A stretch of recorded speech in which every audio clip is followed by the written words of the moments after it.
গণমাধ্যমকে আমি আমার ব্যক্তিগত কোনো কিছু আসলে বলতে চাই না, কারণ ব্যক্তিগত ব্যাপারগুলো এমন ভাবে বলা। বিশ্বাস একটা মিথ্যাচার, অপবিশ্বাস চরম লেভেলে মিথ্যা কথা বলে। এই মহিলাটা ভালো না, চরম ভণ্ড ভণ্ড ভণ্ড ভণ্ড। সকাল সন্ধ্যা বলে মিথ্যা কথা।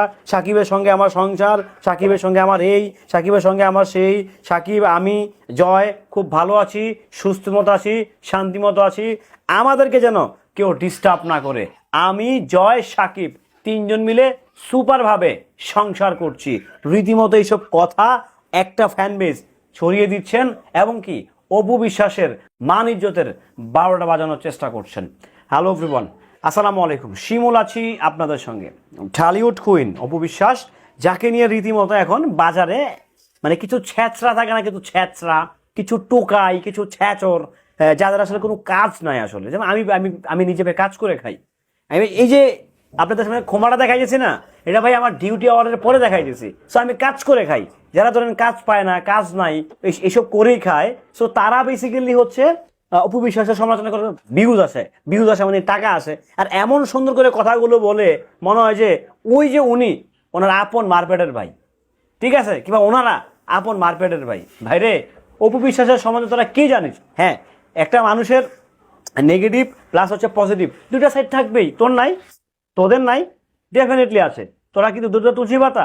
মানে কি সুন্দর ওয়েতে ভাই এরা রসকস মায়েরা কথা বলে, মনে হচ্ছে এরা একদম ফ্রেশ, নিট অ্যান্ড ক্লিন, এদের জীবনে কোনো কালো দাগের ছায়া নাই, এরা এরকম।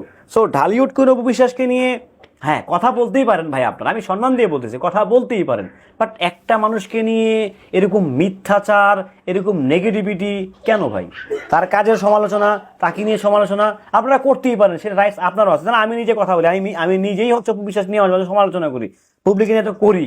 সো এটা আমার রাইটস, যেহেতু তারা সেলিব্রিটি, তারা ভুল ভাল করে ডেফিনেটলি কথা বলতে হবে। বাট খোঁচায় খোঁচায় কবে কোন ইন্টারভিউতে কি বলছে, কবে কোন জায়গায় খোঁচা মারছে, এগুলো হলো ছ্যাঁচরদের আর ছোট লোকদের কাজ। যারা বেসিক্যালি ছোট লোক, যারা ছ্যাঁচর, তারাই আসলে বেসিক্যালি হচ্ছে পুরনো পোস্টে গুতা মারেন। এটা তাদের স্বভাব, এটা তাদের পারিবারিক ন্যাচারালগত সম্পর্ক। নেচার আছে না, নেচার মানে পারিবারিকভাবে যেটা জেনেটিকভাবে হয়ে আসছে। সো ওইরকম জেনেটিক প্রবলেম, যারা এইগুলো মানে পুরনো পোস্টে পুরনো ইতিহাসকে টানেন, পুরনো ভিডিওকে নতুন করে চালিয়ে দেওয়া, এগুলো আসলে জেনেটিক সমস্যা। এগুলো আসলে এমন লেভেলের ছ্যাঁচড়ামি, এরা এই লেভেলের ছ্যাঁচর, মানে আমি আসলে ভাষায় প্রকাশ করতে পারবো না, ঠিক আছে?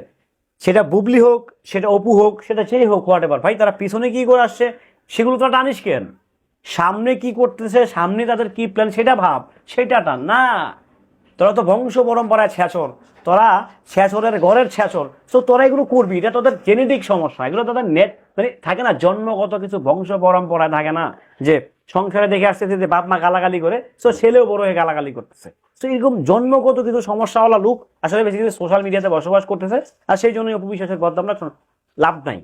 উনি ঢালিউড কুইন, বাংলা চলচ্চিত্রের সর্বোচ্চ নায়িকা। সো তাকে নিয়ে সমালোচনা করার আগে তোরা 101বার ভাববি।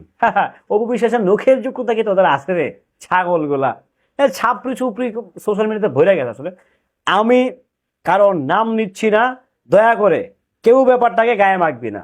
যদি গায়ে মাখস তাহলে পাল্টা কাউন্টার কিন্তু রেডি আছে। আমি ভালো মতো বললাম, পুরোনো জায়গায় গিয়ে খোঁচা মারিস না, এটা সমস্যা। সুন্দর ভাইয়ারা পুরোনো জায়গায় খোঁচা মারবেন না প্লিজ। ভালো থাকবেন, সুস্থ থাকবেন। আল্লাহ হাফেজ, টাটা।